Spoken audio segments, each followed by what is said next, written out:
This video demonstrates how to add a profile photo to an email signature template using Sigsync.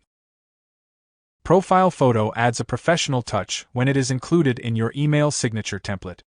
Using Sigsync, you can either automatically pull the sender's profile photo from the Azure Active Directory or add a static profile photo into your email signature. Let's see the steps to add a profile image to your signature template. Select the Manage Signature tab from Sigsync dashboard. Select the signature editor. As you can see in the signature template we chose, there is an Active Directory field named Profile Photo. When you use this field in your signature, Sigsync will automatically load your profile image from Active Directory. You can preview the profile image, which is loaded from your Active Directory in the signature preview.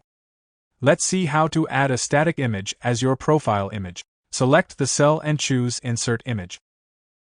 You can choose an image from your local drive or from the internet. Click the Apply button. You can preview the changes in the signature preview area. Try Sigsync for free today.